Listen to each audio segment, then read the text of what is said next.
When Amara Holt's luxury SUV broke down on that quiet country road, she had no idea that the humble farmer who stopped to help her would become the man who'd make her choose between a $50 million inheritance and true love. The black heiress who could buy anything was about to discover that the only thing she truly wanted, quiet, steadfast devotion, belonged to a white farmer whose calloused hands and honest heart would turn her perfectly curated world upside down. But when her polished ex-boyfriend crashes back into her life with promises of stability and her powerful mother threatens to cut her off completely, Amara faces an impossible decision that will either destroy everything she's built or prove that some things are worth more than money. What happens when a woman who's never wanted for anything realizes she's been starving her entire life? The choice she makes will shock everyone, including herself. If you're ready to see how love can rewrite destiny, subscribe and tell me where you're watching from, because this story will make you believe in second chances. The late afternoon sun hung low over the quiet county road when Amara Holt's luxury SUV made a sound she'd never heard before. A sharp hiss, followed by the unmistakable thump-thump-thump of a flat tire. She pulled over onto the gravel shoulder and sat for a moment, hands still gripping the steering wheel. Through the windshield, she could see endless fields stretching toward a line of trees, no gas stations, no quick-fix shops, just open countryside and the fading light of day. Her phone buzzed. Mom calling, again. Amara, darling, I need you to confirm the seating chart for Saturday's gala. The Weatherbys simply cannot sit near. Amara declined the call and set the phone face down on the passenger seat. She stepped out of the SUV, her designer heels sinking slightly into the soft earth beside the road. The rear tire was completely flat. She'd changed a tire exactly 0 times in her 28 years. The sound of an engine made her look up. A dusty pickup truck was slowing down, pulling over behind her car. The driver's door opened, and a man stepped out. He was tall, maybe 30, wearing worn jeans and a faded green t-shirt, work boots that had seen real work, dark hair that looked like he'd run his fingers through it. "Tire trouble?" he asked, walking toward her. His voice was steady, calm. "Seems that way." Amara gestured at the deflated tire. "I was just about to call for help." The man was already kneeling beside her car, examining the tire. "Picked up a nail. Happens out here sometimes." He stood up and brushed dirt from his hands. "I've got a spare in my truck. Take about 10 minutes to swap it out." "Oh, you don't have to. No trouble." He was already walking back to his pickup. "I'm Luke, by the way." Amara, she watched as he pulled tools from his truck bed with practiced ease. A jack, a lug wrench, work gloves. He moved like someone who'd done this 100 times before. "You can sit in your car if you want," Luke said, positioning the jack. "Getting a little muddy out here." But Amara found herself staying put, watching as he worked.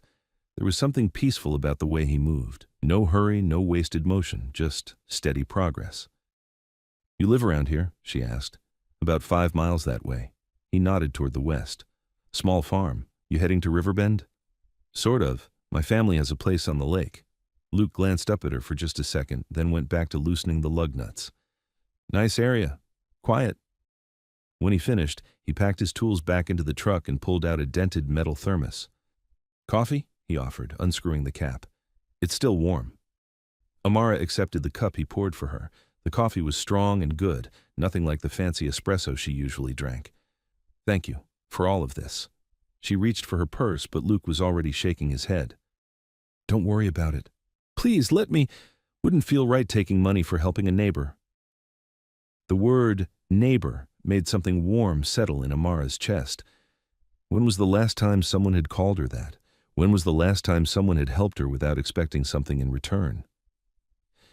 "Well, thank you, neighbor," she said, offering a smile that felt more real than any she'd worn in weeks. Luke's answering smile was small but genuine. "Riverbend's just up the road about 10 minutes. Take the second right after you cross the bridge." "Got it." He climbed back into his truck, gave a small wave, and pulled away.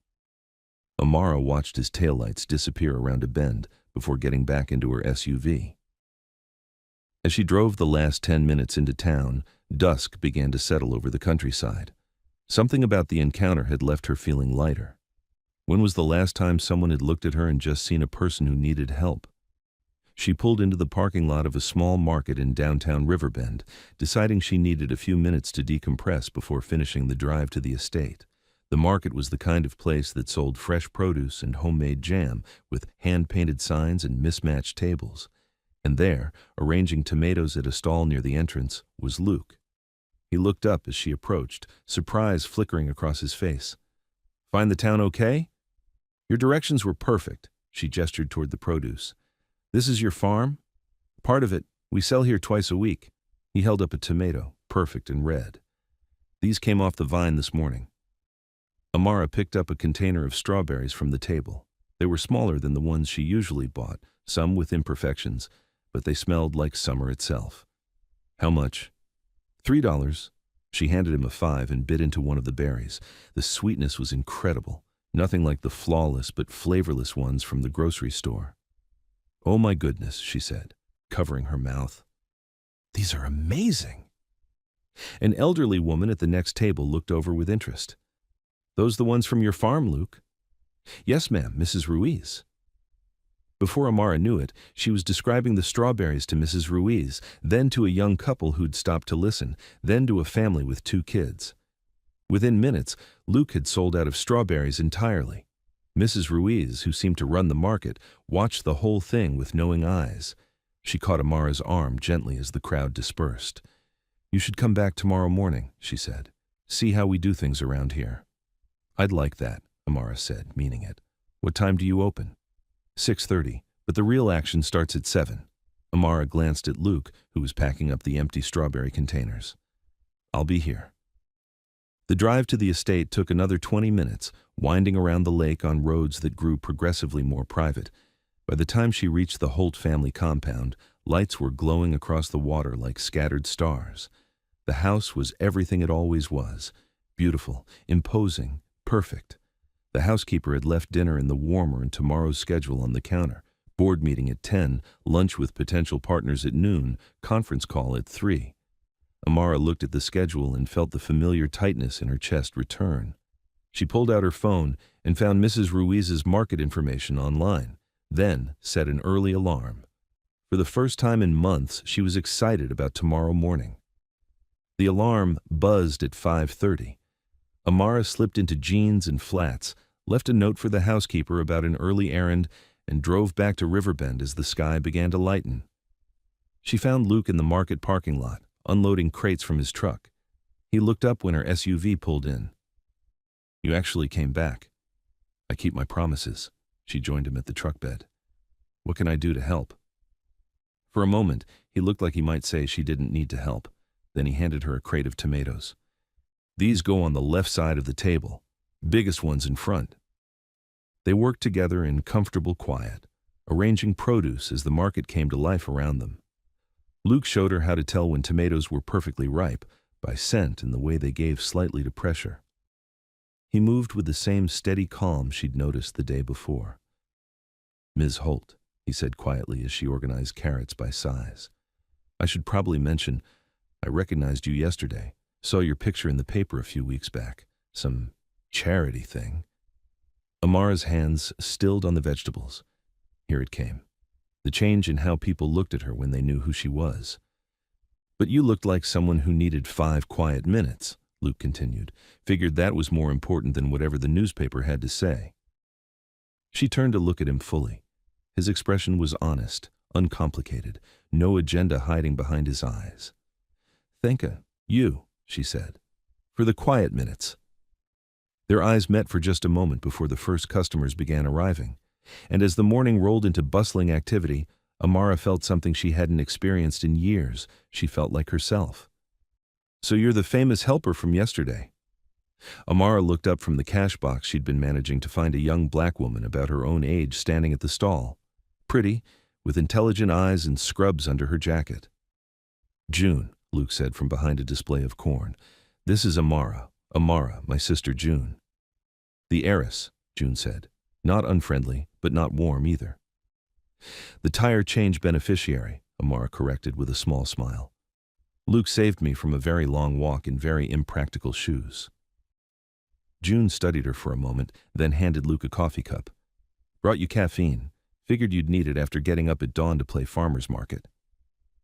June, Luke warned quietly. But Amara appreciated the directness. You want to know if I'm slumming it for Instagram or if this is some kind of charity project? Something like that. It's not. Amara made change for a customer, then turned back to June. I was having a really bad day yesterday. Your brother helped me out. No strings attached. First time that's happened in longer than I care to admit. So I came back. June's expression softened slightly. Fair enough. A customer asked Luke about his growing methods, and as he explained his crop rotation system, June stepped closer to Amara. He's not a project, June said quietly, and he's not looking to be anyone's charity case or diversity statement. Good, Amara replied, because I'm not looking to be anyone's stepping stone or status symbol either. They looked at each other for a moment, understanding passing between them. All right then, June said. She glanced at her watch. I've got to get to the clinic, night shift. She gave Luke a quick hug. Don't work too hard. After she left, Luke finished with his customer and moved to stand beside Amara. She's protective, he said. I like her. Good, because if she didn't like you, you'd know it. They smiled at each other, and Amara felt that same warm settling in her chest from the day before. Luke, she said as the morning crowd began to thin. Would it be okay if I saw your farm? I mean, really saw it? He was quiet for a long moment, considering. It's not much to look at, just fields and an old farmhouse. Some chickens that think they run the place. Sounds perfect. All right, he said finally, but Boots recommended. I wasn't kidding about the chickens. Luke's farm was everything he'd said it would be. Simple, real, lived in.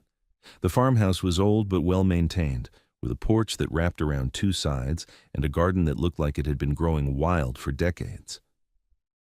My grandmother started that garden, Luke said, following Amara's gaze. June and I just try to keep it from taking. Over the entire yard. He led her through rows of vegetables, pointing out different varieties and sharing the small details that made farming more art than science. Which tomatoes would be ready by next week. How to tell when corn was perfectly sweet. Why he planted marigolds between the vegetable rows. Pest control, he explained. Grandmother's trick. Bugs don't like the smell. Amara knelt down to examine a tomato plant heavy with green fruit. When will these be ready? 2 weeks, maybe 3. Luke crouched beside her.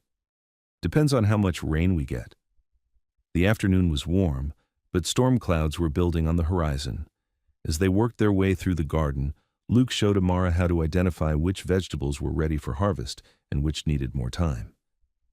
Here, he said, handing her a small pair of garden shears. Cut these beans right above the second leaf. She followed his instructions, filling a basket with green beans that would be on someone's dinner table that evening. There was something deeply satisfying about the work, seeing the immediate result of her efforts, knowing it would nourish someone. I haven't done anything this useful in months, she admitted. What do you usually do? Board meetings, charity events, approve marketing strategies for hotels I've never stayed in. She paused in her cutting. My family owns a chain of boutique hotels. I'm supposed to be learning the business. But I spend most of my time in meetings about meetings. Nothing I do actually affects anything real. Thunder rumbled in the distance, and Luke looked up at the darkening sky. We should cover the rows, he said. This looks like it might be a big one. They spent the next 30 minutes pulling tarps over the more delicate plants and securing everything that could blow away in high wind. Amara found herself laughing as she struggled with a particularly stubborn corner of canvas, mud splashing up on her sweater as Luke helped her tie it down. There, Luke said as they finished the last row. That should hold. The first drops of rain were beginning to fall, fat and warm. Lightning flickered in the clouds, and Luke took Amara's hand. Porch, he said. Now. They made it to the covered porch just as the sky opened up. Rain drummed against the tin roof with a sound like applause, and lightning lit up the fields they'd just secured. Luke disappeared into the house for a moment and returned with 2 mugs of tea. Sugar? He asked. Perfect as is. They sat in wooden chairs that had probably been on that porch for decades, watching the storm roll across the countryside. The air smelled like rain and earth and growing things. This is nice, Amara said. The storm. All of it. She gestured toward the fields, the porch, the simple mug warming her hands. It feels real. What does your regular life feel like? Amara considered the question. Like a showroom, everything arranged to look perfect, but you're not supposed to actually touch anything. Luke was quiet for a moment. I almost didn't stop yesterday, he admitted, when I saw your car. Why not? Rich folks usually come with strings attached, favors they'll want later, publicity they're looking for. He looked at her sideways. Figured you might be different when you didn't try to pay me. I did try to pay you. You offered, but you didn't insist when I said no. Most people insist. The rain was beginning to soften, and in the distance, Amara could see breaks in the clouds where sunset light was trying to push through. Luke, she said carefully, I'd like to help at the market again, if that's okay. What about your schedule, board meetings and all that? I can move things around. He studied her face in the dim light. Why? It was a fair question, and Amara wanted to give him an honest answer. Because for 2 days, I've felt more like myself than I have in months. Because you handed me garden shears and trusted me to cut beans properly. Because your sister looked me in the eye and asked hard questions. She set down her mug. Because when you look at me, you see someone who needs help with a flat tire, not someone who can do something for you. The rain had stopped, leaving everything fresh and clean. Luke stood up and walked to the edge of the porch, looking out over his fields. Oh, all right, he said finally. Market's Tuesday and Saturday, 6:30 setup. I'll be there. He turned back to her, and for a moment neither of them said anything. The air between them felt charged with something more than the fading storm. I should get going, Amara said, though she didn't want to. Long drive back. Drive carefully. Roads get slick after rain like this. As she reached her car, Luke called out from the porch. Amara, she turned back. Bring boots Tuesday. Real ones. She drove home slowly on the wet roads, not wanting the evening to end. For the first time in longer than she could remember, she was looking forward to tomorrow. Tuesday morning found Amara at the market before Luke arrived, sitting in her car and watching the sun come up over the empty stalls. She'd spent Monday rearranging meetings and delegating tasks she usually handled herself. Her assistant had asked twice if she was feeling well. Luke's truck pulled in just as the clock on her dashboard hit 6:15. Beat me here, he said, climbing out with his usual unhurried movements. Couldn't sleep. They set up the stall in companionable silence, falling into the rhythm they'd established on Saturday. Amara was beginning to learn the language of the market, which vegetables sold best in the morning, how to arrange displays for maximum appeal, the regular customers and their preferences. Mrs. Ruiz arrived with coffee for both of them and a knowing smile. You two work well together, she observed. Amara felt heat rise in her cheeks, but Luke just nodded his thanks for the coffee.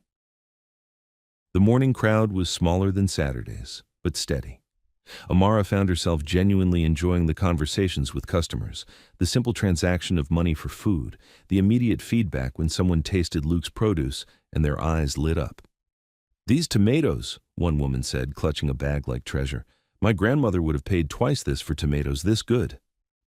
Around 10 o'clock, as they were restocking the nearly empty bins, Amara became aware of someone watching her. She looked up to see a tall, well-dressed black man standing near the flower stall, observing her with polite curiosity.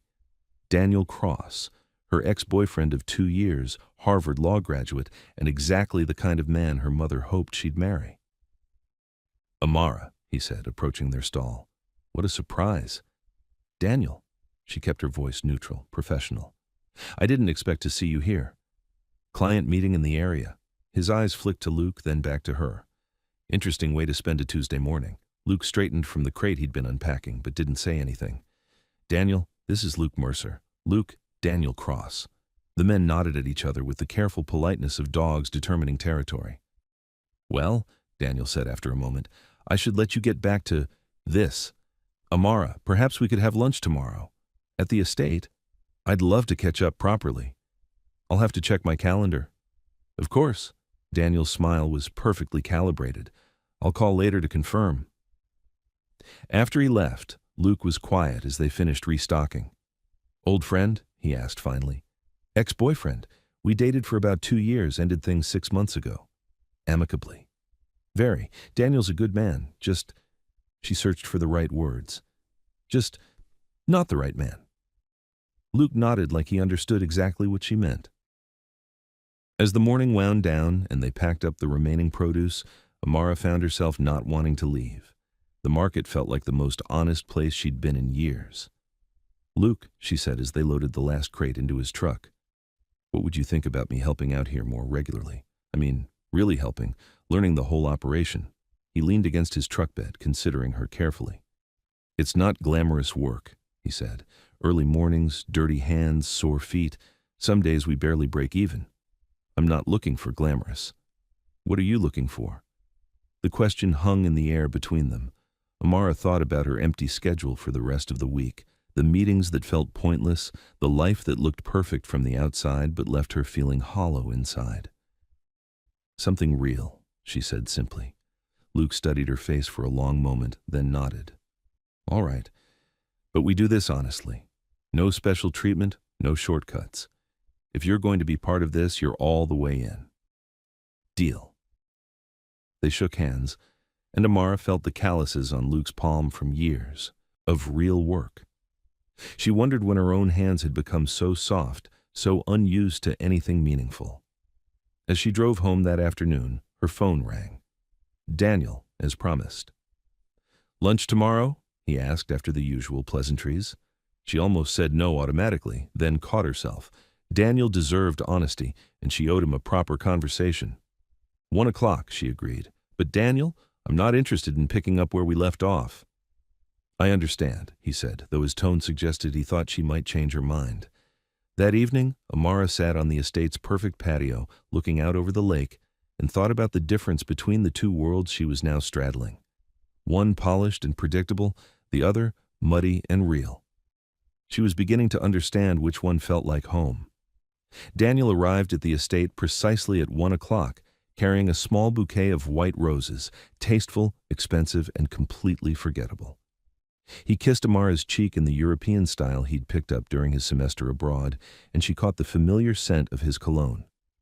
"You look well," he said, settling into the chair across from her at the outdoor table. The staff had set it with the good china, crystal glasses catching the afternoon light off the lake. "Thank you, you too." And he did. Daniel always looked like he'd stepped out of a magazine.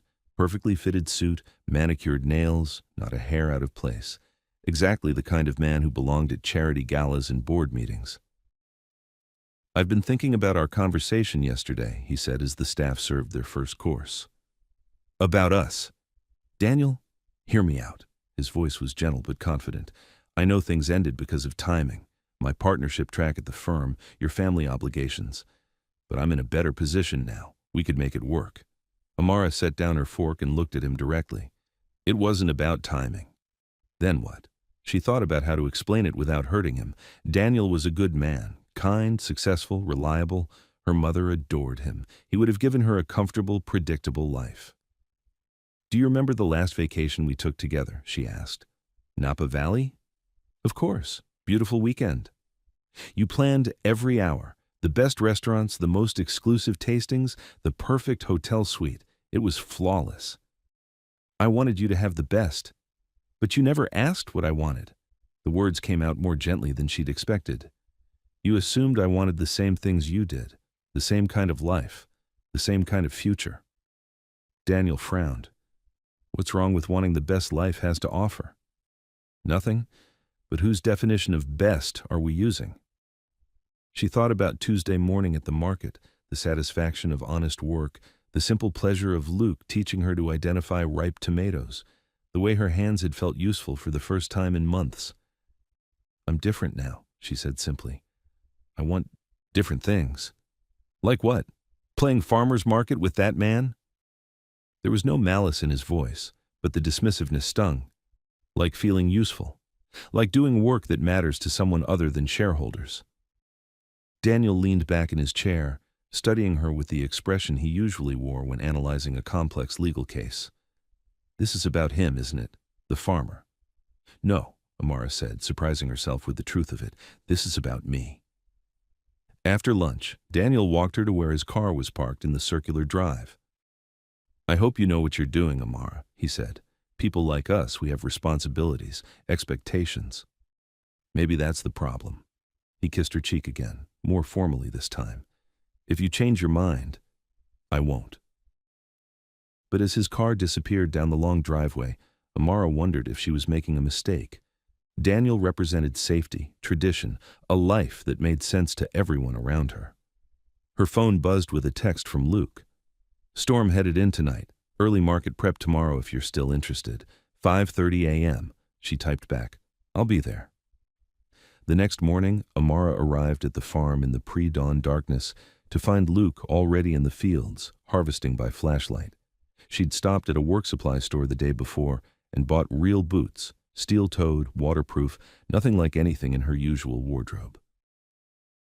Morning, Luke called softly, not wanting to wake the neighbors. Morning, she accepted the flashlight and basket he handed her. What are we picking? Everything that won't survive another storm.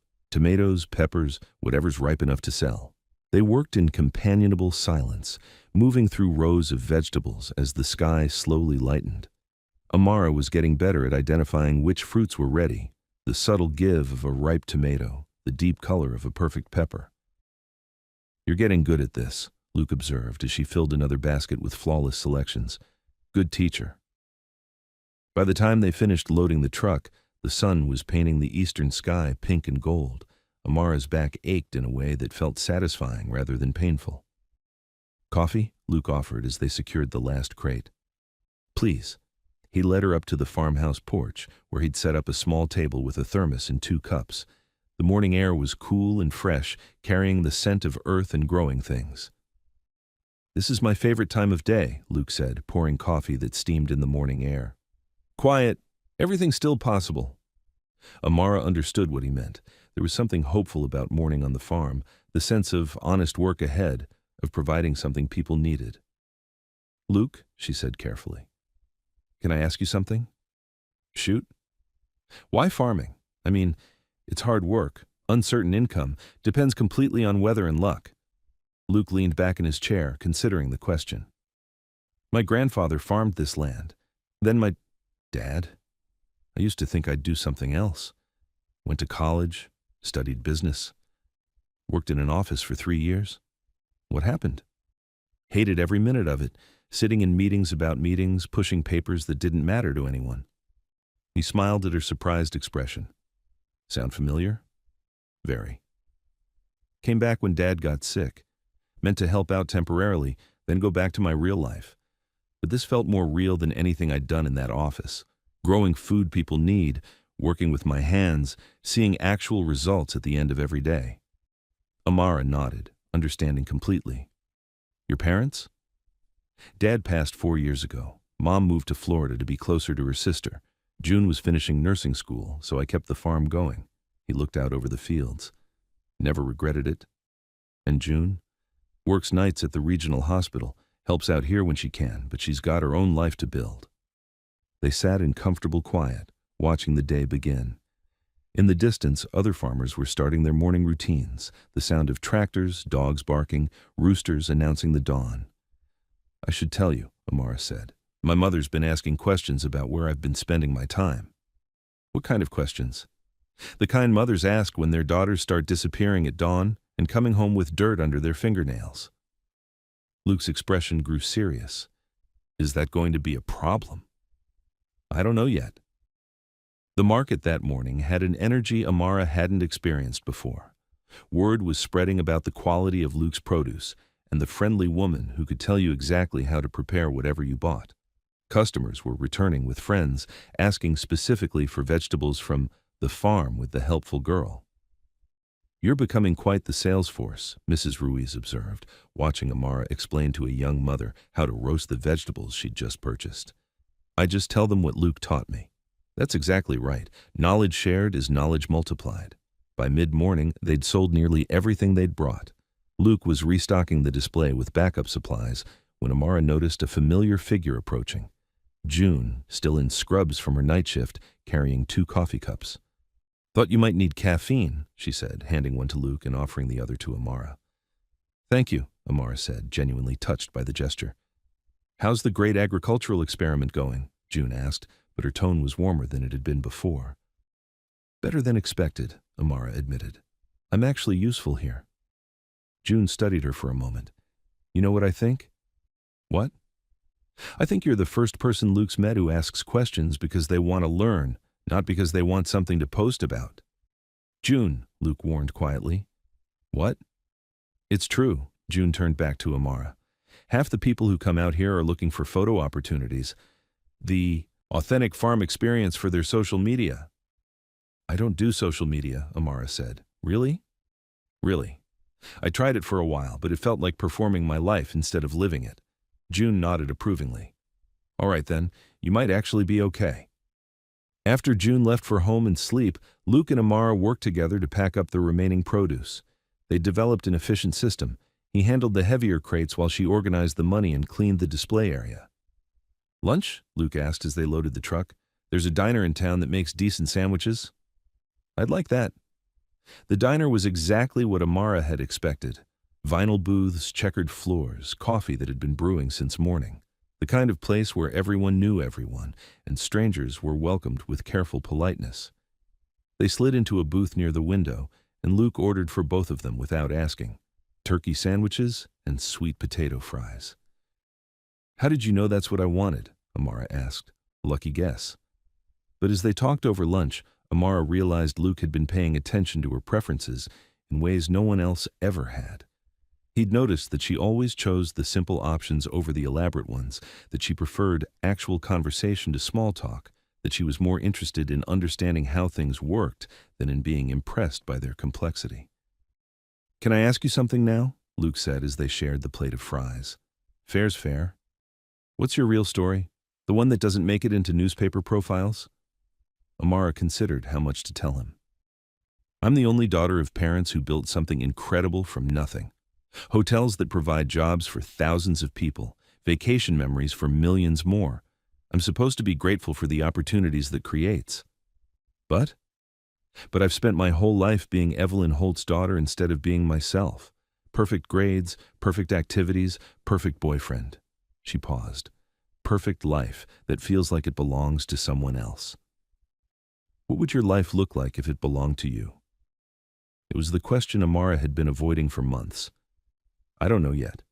I'm still figuring that out. Fair enough. As they walked back to their cars, Amara felt someone watching her. She turned to see Daniel's Mercedes pulling into the diner parking lot. He parked and approached them with his courtroom smile. Amara, Luke, he nodded at each of them. Fancy meeting you here. Just grabbing lunch, Amara said neutrally. Of course. Daniel's eyes took in her muddy boots, her casual clothes, the easy way she stood next to Luke. I was hoping we could talk about tomorrow night. Tomorrow night? Your mother's gala. I thought perhaps we could attend together, for old time's sake. Amara felt Luke go very still beside her. Daniel, I don't think.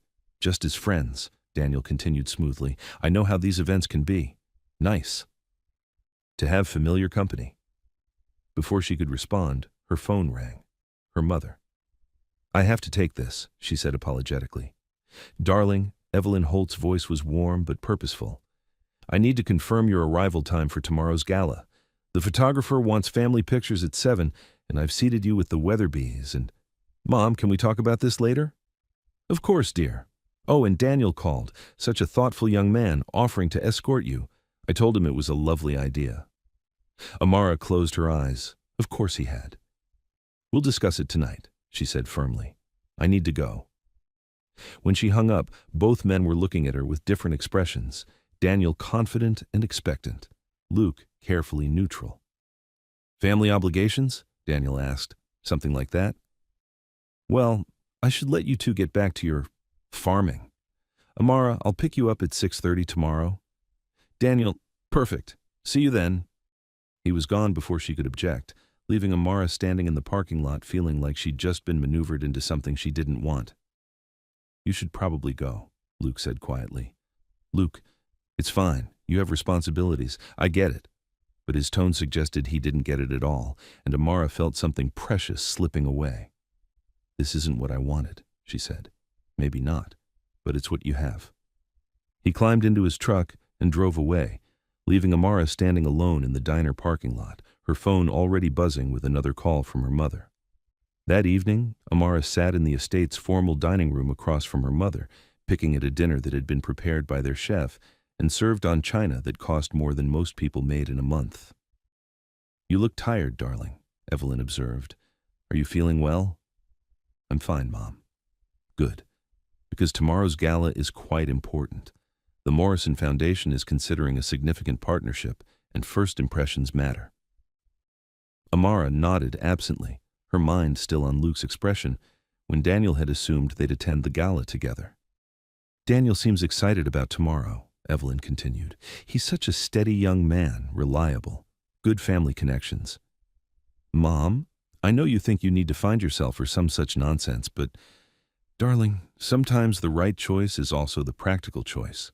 Amara set down her fork. "What if the practical choice isn't the right choice for me?"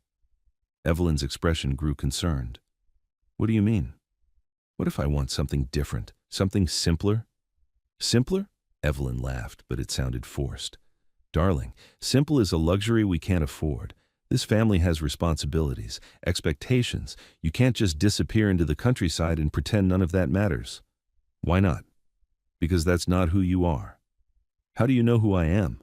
The question hung in the air between them. Evelyn set down her wineglass and studied her daughter with the same analytical expression Amara had inherited. "I know you were raised to understand that privilege comes with obligation, that having more means giving more, that our family name opens doors that remain closed to others." "And what if I want to walk through different doors?" "Then you're being selfish." The words hit harder than Amara had expected. She stood up from the table, her chair scraping against the hardwood floor. "I'm going for a walk." "Amara," but she was already gone, stepping out through the French doors onto the terrace that overlooked the lake. The evening air was cool and clear, stars just beginning to appear overhead. Her phone buzzed with a text message. For a moment, her heart jumped, thinking it might be Luke. But it was June. "Everything okay?" Luke came home in a mood. Amara stared at the message for a long moment, then typed back, "Family complications. Is he all right?" "He'll be fine. But you should know, he doesn't let people in easy. Took courage for him to trust you." The weight of that statement settled over Amara like a blanket. She thought about Luke, teaching her to identify ripe vegetables, sharing his morning coffee, opening up about his father and his decision to come back to the farm. How carefully he'd been building something between them, and how quickly it could all fall apart. She called Daniel. "Amara," he answered on the second ring. "Looking forward to tomorrow?" "Daniel, I can't go with you." A pause. "What do you mean?" "I mean, I'm not going to the gala, with you or without you."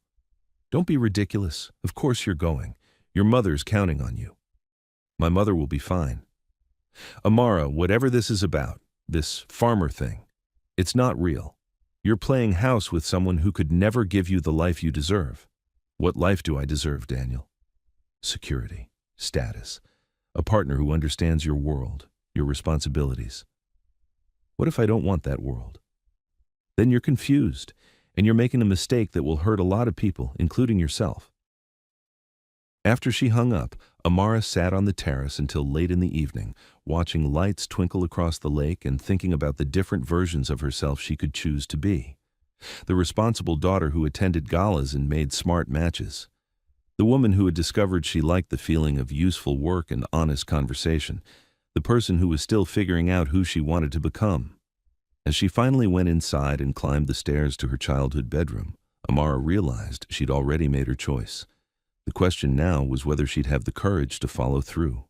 Amara woke before dawn on Saturday, but not because of an alarm. She'd barely slept, her mind cycling through everything that had happened the day before. Daniel's assumptions, her mother's expectations, Luke's carefully neutral expression when he'd driven away.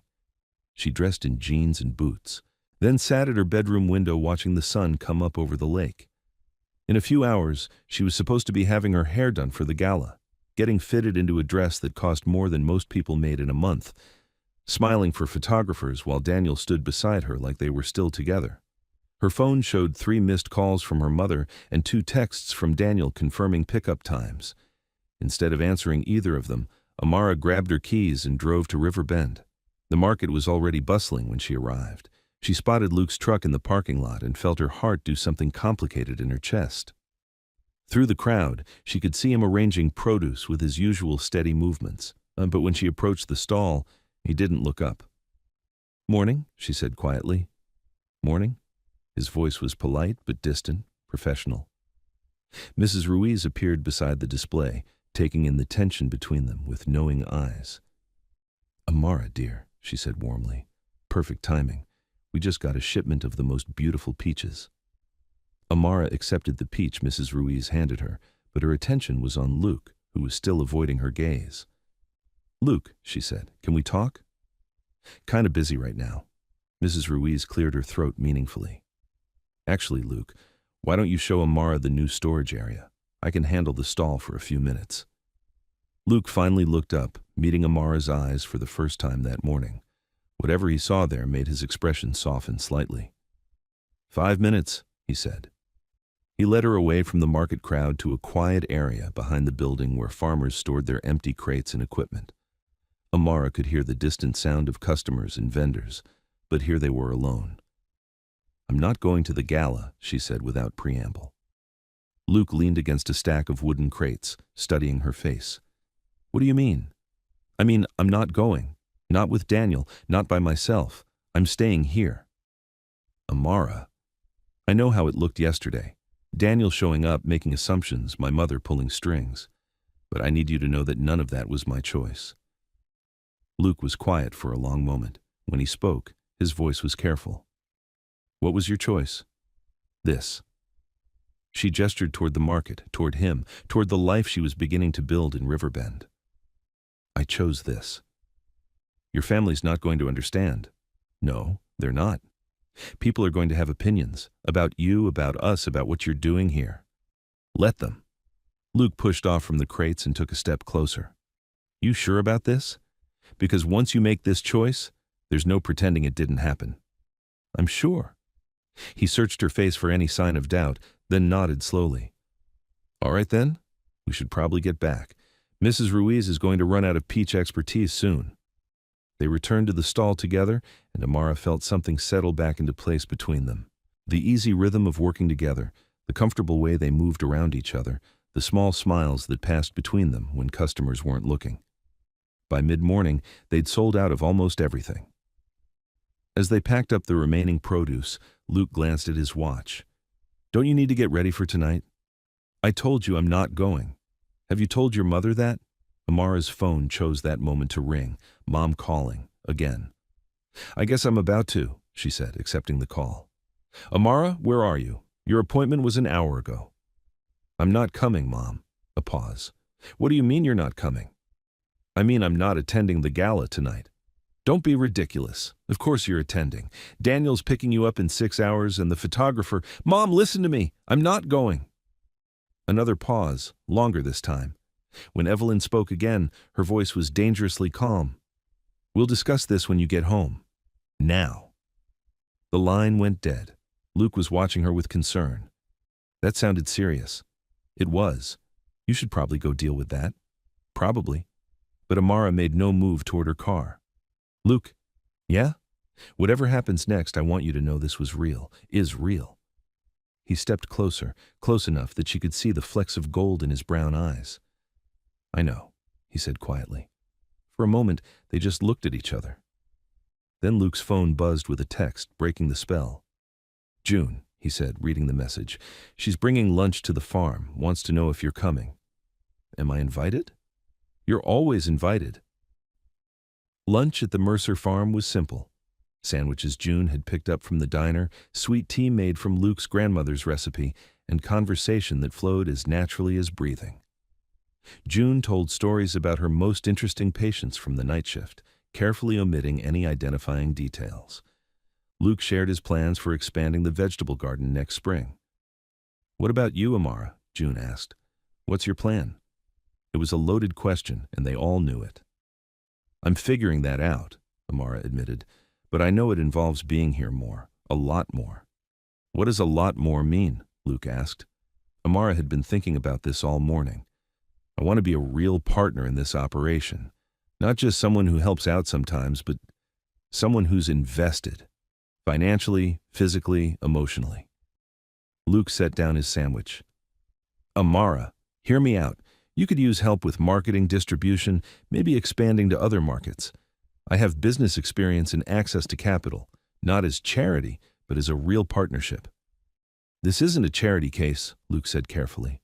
I know, that's not what I'm offering. Amara turned to face him fully. I'm offering to build something with you, something that belongs to both of us. June looked between them with interest. What would that look like practically? I don't know yet, Amara said honestly. But I want to find out. Luke was quiet for a long time, considering. Your family's going to hate it. Probably. People are going to say you're slumming it, that this is some kind of phase.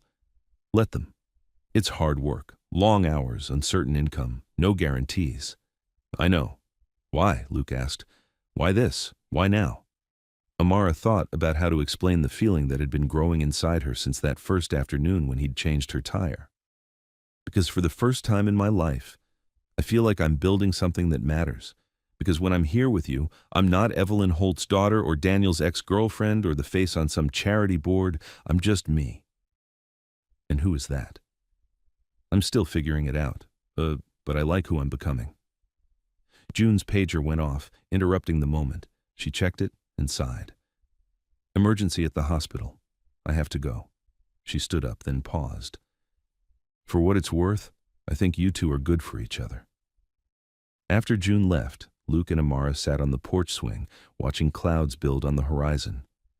Another storm coming, Luke observed. Seems like it. You know your mother's going to come looking for you eventually. I know. And Daniel's going to be confused and probably hurt. I'll handle Daniel. Luke turned to face her. What about us? What are we doing here, Amara? It was the question she'd been avoiding, even in her own mind.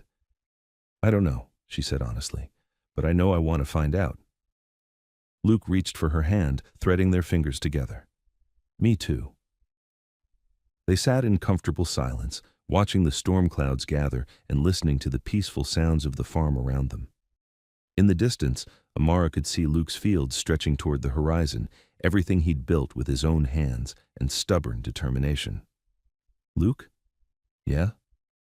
When this storm hits, we're going to weather it together, whatever comes next. He squeezed her hand. Together. The storm came sooner than expected, both meteorologically and personally. They just finished securing the tarps over the vegetable beds when Evelyn Holt's Mercedes turned into the farm's gravel driveway. That's my mother, Amara said unnecessarily. Luke straightened from the tarp he'd been tying down. Should I make myself scarce? No, she needs to see this, all of it. Evelyn climbed out of her car wearing a cream-colored suit that probably cost more than Luke's truck. She looked around the farm with the expression of someone trying to understand a foreign language. Amara, she said, her voice carefully controlled. We need to talk. Mom, this is Luke Mercer. Luke, my mother, Evelyn Holt. Luke stepped forward and offered his hand. Mrs. Holt, nice to meet you. Evelyn shook his hand with polite coolness, then turned back to her daughter. What exactly is going on here? I'm learning to farm. Don't be glib with me, young lady. You missed your hair. Appointment, you're not answering Daniel's calls, and you're telling people you're not attending tonight's gala. Because I'm not. Evelyn looked around the farm again. The modest farmhouse, the practical outbuildings, the rows of vegetables growing in neat lines. This is what you want? This is what you're throwing away everything for? I'm not throwing anything away. I'm choosing something different. Different? Evelyn's voice rose slightly. Darling, this isn't different. This is playing house. This is a fantasy that will end the moment real life intervenes. Luke had been standing quietly during this exchange, but now he spoke up. Mrs. Holt, maybe Amara and I should come see you tomorrow, when things are calmer. You don't understand, Evelyn said, turning to him. This isn't about you personally. I'm sure you're a very nice man. But my daughter has responsibilities, obligations. She can't just disappear into the countryside because she's having some kind of crisis. What if it's not a crisis? Amara asked. What if it's clarity? Evelyn stared at her daughter, and for a moment, her carefully composed expression cracked. "I don't understand you anymore," she said quietly. "I'm still your daughter, Mom. I'm just becoming myself too." The first drops of rain began to fall, fat and warm like the storm a few days earlier. Thunder rumbled in the distance. "You should come inside," Luke offered, "until this passes." But Evelyn was already walking back toward her car. "The gala starts at 7, she said over her shoulder. "Daniel will be at the estate at 6:30, if you change your mind." She drove away as the rain began in earnest, leaving Amara and Luke standing in the farmyard getting soaked. "That went well," Amara said wryly. Luke took her hand and led her toward the porch. "She's scared." "What?" "Your mother. She's scared of losing you." Amara considered this as they climbed the porch steps. "Maybe, but she's also angry that I'm not following the script she wrote for my life. Can you blame her? That script worked for her." They sat on the porch swing, listening to the rain drum against the tin roof. In the distance, lightning flickered through the clouds. "Luke," Amara said carefully, "what if she's right? What if this is just some kind of fantasy?" He was quiet for a moment, considering the question seriously. "You want to know what I think?"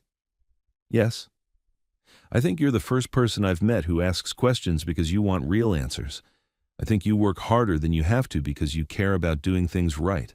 I think you're brave enough to walk away from everything that's supposed to make you happy because you're looking for something that actually will." He turned to face her fully. "And I think if this is a fantasy, it's the best kind, the kind worth making real." Amara felt tears prick at her eyes. "What if I disappoint you? What if you don't?" The rain was softening, and in the distance she could see breaks in the clouds where evening light was trying to push through. "I should call Daniel," she said. "Let him know for certain that I'm not going." "You should." But for a few more minutes they just sat together on the swing, watching the storm pass and thinking about the future they were choosing to build together. Daniel answered on the first ring. "Amara, thank God. I was starting to worry you'd been in an accident." "I'm fine, Daniel. But I need you to know that I'm not going to the gala tonight." A long pause. "What do you mean?" "I mean, I'm not going, at all. You should take someone else, or go alone, or not go at all. But don't wait for me." "This is ridiculous. Whatever's happened, whatever fight you had with your mother, we can work it out. Just come home and get ready, and we'll figure everything else out later." Amara looked out at the farm, Luke's truck in the driveway, the vegetable beds they'd just secured together, the simple farmhouse that felt more like home than the estate ever had. "I am home, Daniel." "No, you're not. You're on some stranger's farm playing pretend." "He's not a stranger. And this isn't pretend." Another pause, longer this time. When Daniel spoke again, his voice was careful. "Amara, I think you're having some kind of breakdown. The stress of the family business, the expectations. I'm not having a breakdown. I'm having a breakthrough. This farmer, this Luke person, he can't give you the life you deserve." "What life do I deserve, Daniel?" "Security, stability, a partner who understands your world." "What if I want a different world?" "Then you're being naive." Amara felt something settle inside her, a certainty that had been building for weeks. "Daniel, you're a good man. You deserve someone who wants the same things you want. But that's not me anymore." "Anymore? So this is permanent? You're really choosing this farmer over everything we had?" "I'm choosing myself, Daniel. For the first time in my life." After she hung up, she found Luke in the kitchen, making coffee and trying to pretend he hadn't heard every word of the conversation. "How'd he take it?" Luke asked. "About as well as expected." Luke handed her a mug of coffee, and they stood together looking out the kitchen window at the fields where tomorrow they'd assess any storm damage and get back to the work of growing things. "Any regrets?" Luke asked quietly.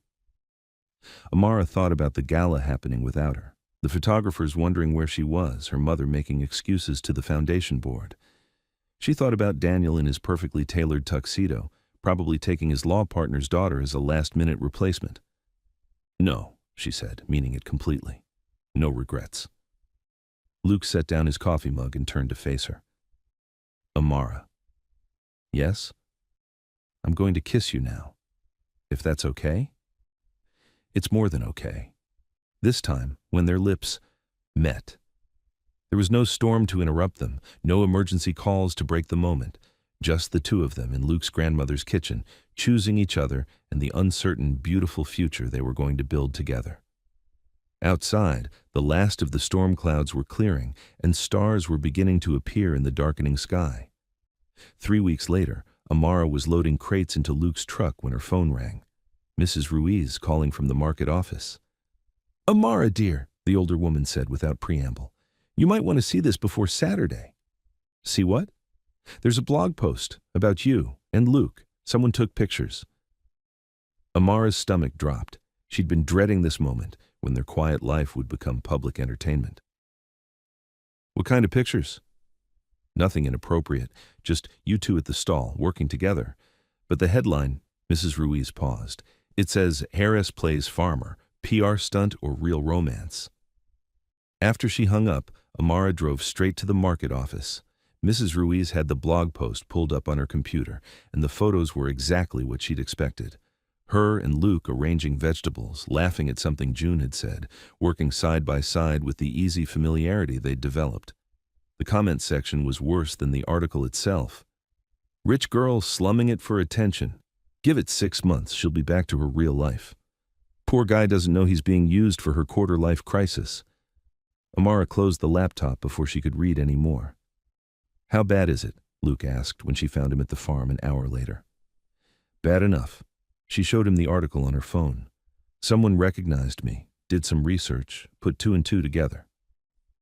Luke read through the post with his usual careful attention, his expression growing more serious with each paragraph. "The Holt family hospitality empire," he read aloud. "Amara Holt, heir to a fortune estimated at over $50 million. Is that accurate? The money part? Probably. The heir part is more complicated." Luke set her phone down on the farmhouse kitchen table and leaned back in his chair. $50 million, he said quietly. "Luke, that's not my family has money. That's my family could buy this entire county." "Does it matter?" "I don't know yet." They sat in uncomfortable silence for a moment. Outside, chickens clucked in the yard, and somewhere in the distance, a tractor was running in low gear. "People are going to be watching now," Luke said finally. "Every time we go to market, every time we're seen together, they're going to be waiting for you to get bored and leave." "What do you think?" Luke looked at her for a long moment. "I think you're here washing vegetables at 6 in the morning when you could be sleeping in silk sheets. I think you've got blisters on your hands from learning to use garden tools. I think you turned down a gala to help me tie down tarps in a thunderstorm." He reached across the table and took her hand. "I think we keep showing up. Together. And let them think whatever they want to think." Saturday's market was different, not just because of the blog post, but because of the way people looked at them now. Some customers approached with curious smiles, wanting to meet the famous heiress. Others kept their distance as if wealth might be contagious. "You're the one from the article," a middle-aged woman said, examining the tomatoes with more interest in Amara than the produce. "I'm the one who can tell you these tomatoes were picked yesterday morning and will make the best salad you've had all summer," Amara replied evenly. "But you're really rich, right? This is just for fun?" Luke stepped up beside Amara before she could answer. "Ma'am, we're here to sell vegetables. If you'd like some, we're happy to help. If not, we understand." The woman huffed and moved on to another stall. "That's going to happen a lot now," Luke said quietly. "I know. But there were bright spots, too. Their regular customers, the young mother who bought Luke's carrots for her baby, the elderly man who swore by their green beans for his arthritis, treated them exactly the same as always. And Mrs. Ruiz positioned herself at the market entrance like a friendly guardian, steering the merely curious toward other attractions and guiding serious shoppers toward Luke's stall. "People will get bored with the gossip soon enough," she told Amara during a quiet moment, "but good vegetables are always in demand." By the end of the morning, they'd sold most of their produce despite the extra attention. As they packed up the truck, Luke seemed more relaxed than he'd been all week. "Not as bad as I thought," he admitted. "You expected worse?" "I expected reporters, photographers hiding behind other stalls, maybe protesters with signs about class inequality." Amara laughed. "You have a very dramatic imagination." "June says I worry too much. June's smart. They drove back to the farm in comfortable silence, and Amara felt some of the tension from the past few days beginning to ease. Maybe they could weather this attention the same way they'd weathered everything else, together.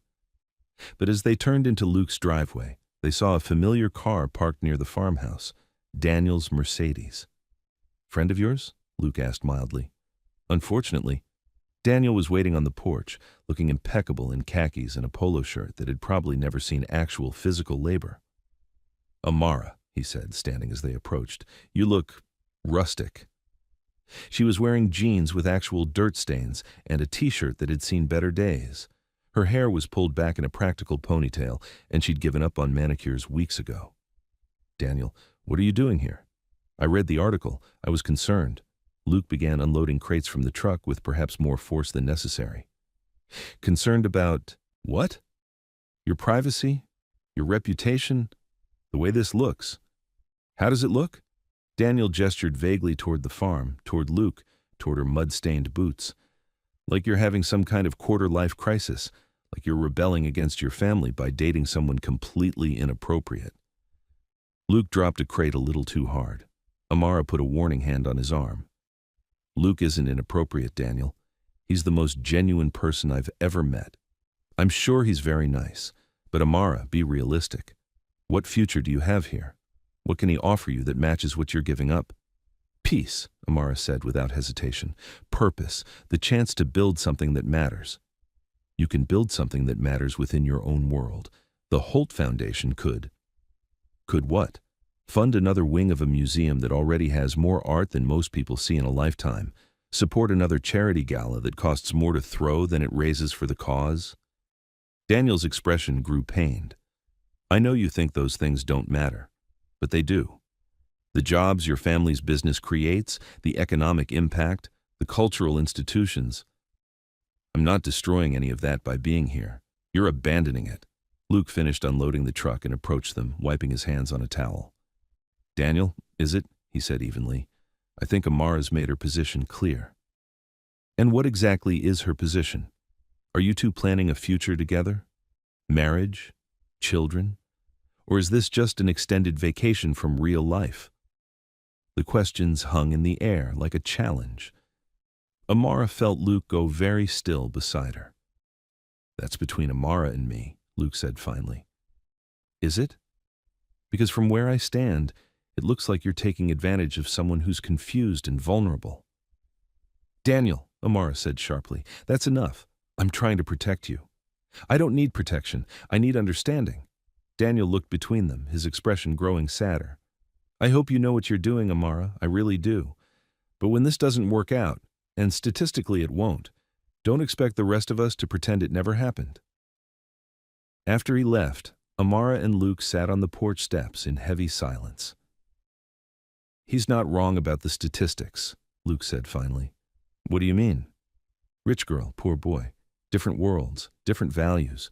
Most of those stories don't end well." Amara turned to face him fully. "Do you want them to end well?" "What kind of question is that?" "An important one. Because if we're going to make this work, we both have to want it to work. Not hope it might, not think it could. Want it." Luke was quiet for a long moment, looking out over his fields. "I want it," he said quietly. "But I'm scared." "Of what?" "Of not being enough. Of you waking up one day and realizing what you gave up for this." He gestured toward the modest farm around them. "Of people like Daniel being right." Amara reached for his hand. "Luke, look at me." He turned reluctantly. 3 months ago, I was going through the motions of a life that looked perfect from the outside but felt empty inside. I was dating a man who was absolutely right for me on paper, but wrong in every way that mattered. I was working in a business that felt like an elaborate game where I was always playing someone else's part. She squeezed his hand. Then I got a flat tire on a country road, and a stranger stopped to help without expecting anything in return. And for the first time in years, I felt like I could breathe. Amara, I'm not done. Since that day, I've learned to tell when vegetables are ripe.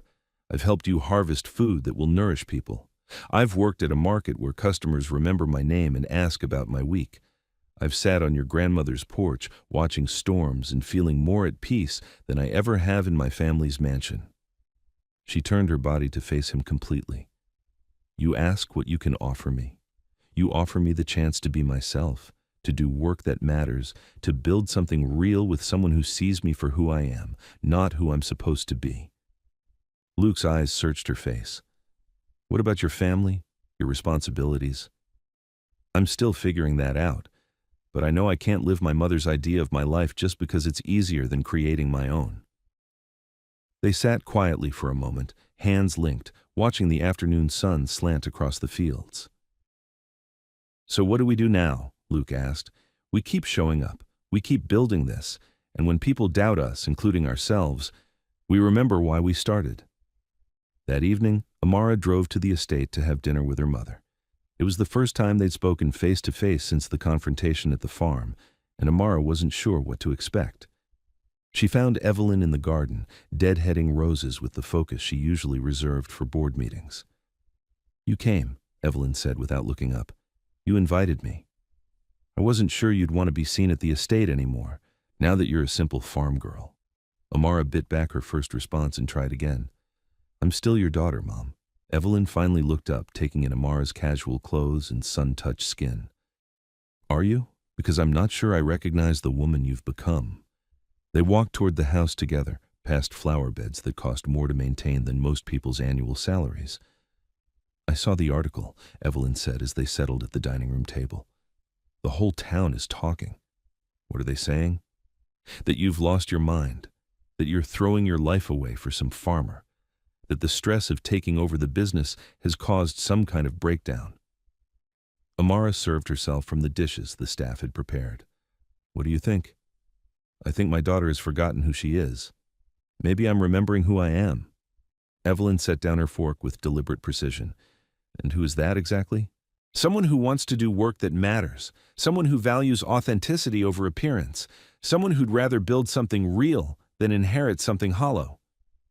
Hollow? Evelyn's voice rose slightly. You think what your father and I built is hollow?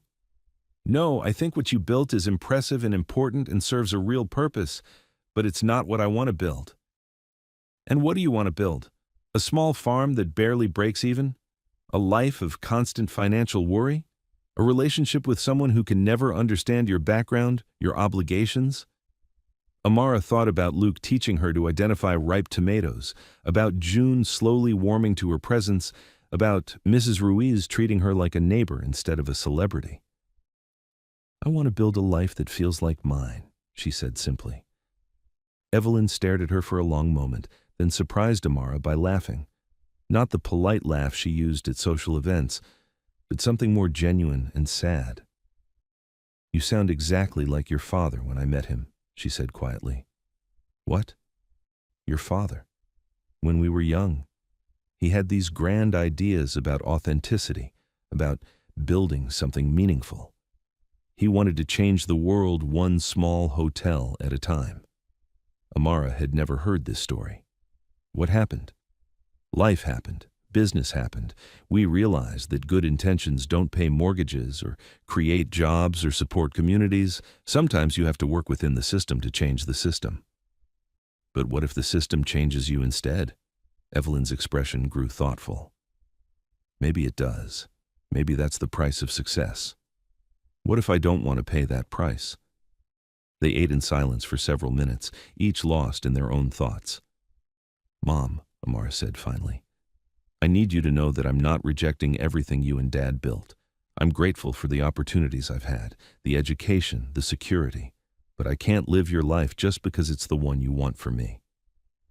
And what about your responsibilities, the foundation, the business, the employees who depend on us? I'm not abandoning any of that, but I need to find my own way to contribute, my own way to make a difference.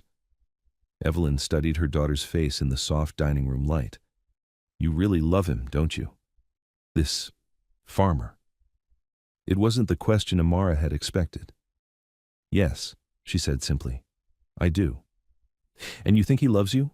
The real you, not just the novelty of dating an heiress? Yes. Evelyn nodded slowly. Then I suppose I need to meet him properly.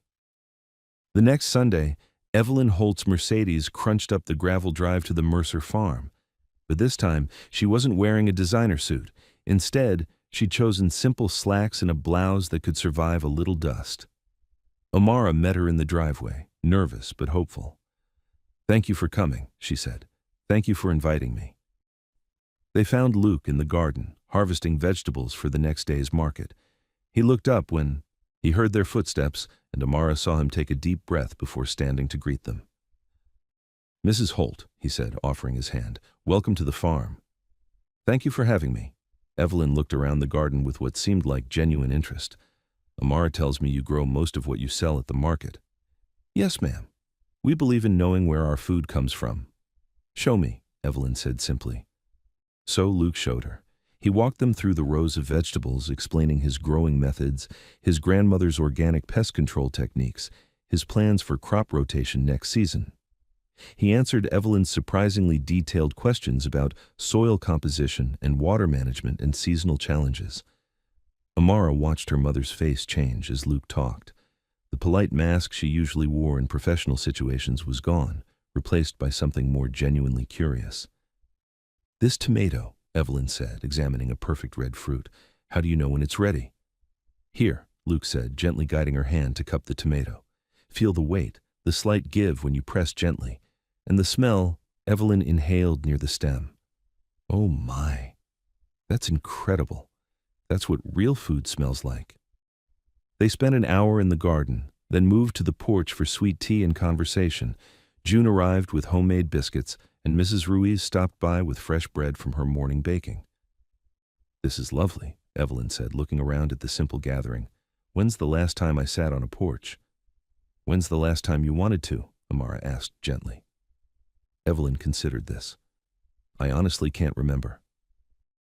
As the afternoon wore on, Amara watched her mother relax in ways she hadn't seen in years. Evelyn asked June about her work at the hospital, discussed seasonal gardening with Mrs. Ruiz, and listened with genuine attention as Luke talked about his decision to leave business for farming. "So you understand corporate life," Evelyn said to Luke. "You chose to leave it." "Yes, ma'am. It wasn't wrong. Just wrong for me." "And you think it's wrong for Amara?" Luke glanced at Amara before answering carefully. "I think Amara needs to decide what's right for Amara. But you hope she chooses this life, this farm. I hope she chooses whatever makes her happy. If that's here, then yes, I hope it's here." Evelyn studied him for a long moment, then nodded slowly. "I can see why she likes you," she said simply. As evening approached and the gathering began to break up, Evelyn pulled Amara aside. "Walk with me," she said, gesturing toward the fields. They strolled between rows of vegetables as the sun set behind the tree line, painting everything golden. "I understand now," Evelyn said quietly. "What you see here. Do you? Peace, purpose, the satisfaction of work that produces something tangible." She paused beside a row of corn, touching one of the stalks gently. "Your father and I had that once, when we opened our first hotel. It was small, 12 rooms, and we did everything ourselves. Cleaned rooms, cooked breakfast, handled reservations." "What was that like?" "Exhausting. Terrifying.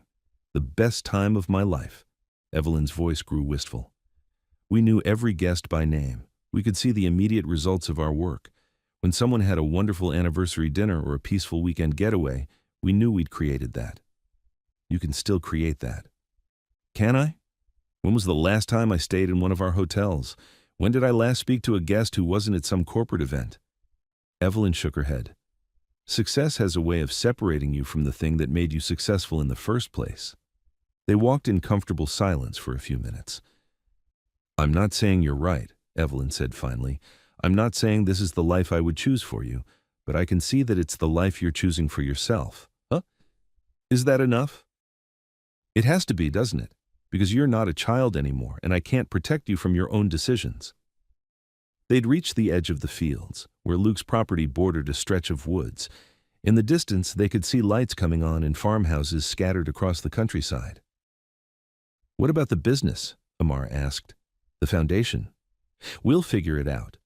Maybe you'll find a way to contribute that feels authentic to you. Maybe you won't. But the company existed before you were born, and it will exist after you're gone." "Are you firing me?" Amara asked with a small smile. "I'm releasing you," Evelyn said, to become whoever you're supposed to become. They walked back toward the farmhouse, where Luke was cleaning up the tea glasses and June was putting away the leftover biscuits. "I should go," Evelyn said. "It's been a long day." But she hugged Luke goodbye like he was already family, and she told June to call if she ever wanted to discuss healthcare policy. She kissed Amara's cheek and whispered, "I'm proud of you for having the courage to choose happiness."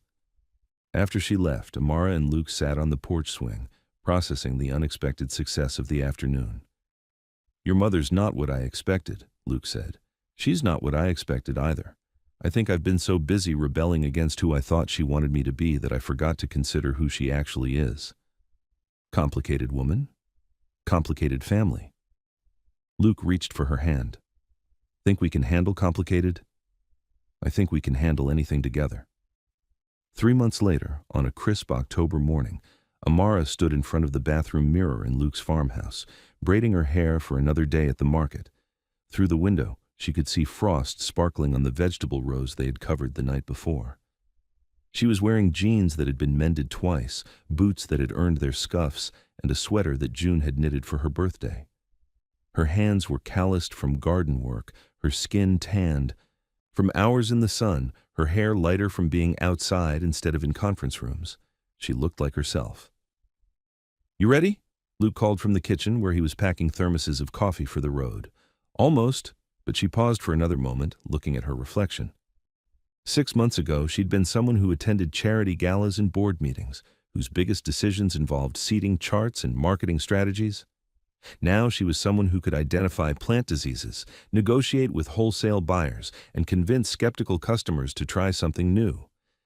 Now she was someone who woke up excited about the work ahead, who fell asleep satisfied with what she'd accomplished, who measured success not in profit margins, but in relationships built and purposes served. Now she was someone who loved and was loved in return, simply and completely, for exactly who she was. "Amara," Luke appeared in the doorway. "Everything okay?" She turned from the mirror and smiled at him, this man who had stopped to help a stranger with a flat tire and ended up changing her entire life. "Everything's perfect," she said, meaning it completely.